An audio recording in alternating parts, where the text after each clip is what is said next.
திண்டுக்கல் மாவட்ட ஆட்சியர் டாக்டர் சரவணன் அவர்கள் தலைமையில் நடைபெறும் அறிவியல் தொழில்நுட்பம் மற்றும் புத்தாக்கத் திருவிழா திண்டுக்கல் MSP சோலை நாடார் மேல்நிலைப் பள்ளியில் நடைபெற்றது.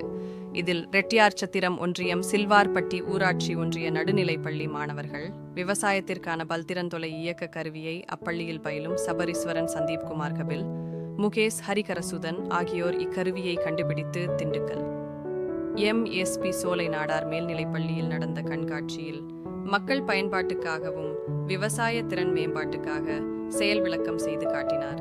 இந்த செயல் விளக்கத்தின் போது அப்பள்ளியின் தலைமை ஆசிரியர் திரு பாபுராகவன் மற்றும் அறிவியல் பட்டதாரி ஆசிரியர் திருமதி வே அமுதா, கணித பட்டதாரி ஆசிரியர் திருமதி தி செல்வி ஆகியோர் உடன் இருந்தனர்.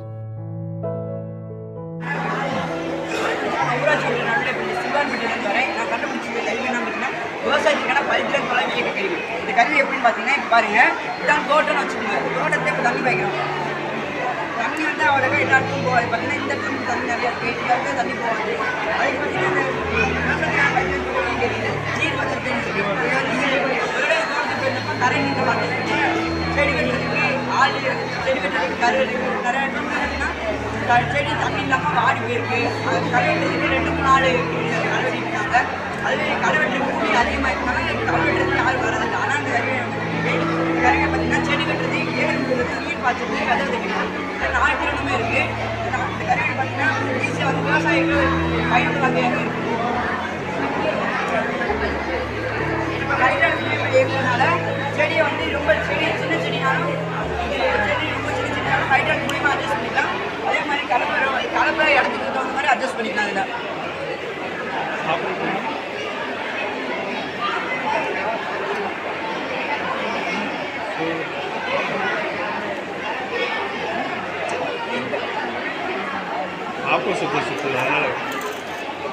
செடி வெட்டு, அப்புறம் வந்து இப்போ செடி இடத்துக்கு நீர் பார்த்தீங்கன்னா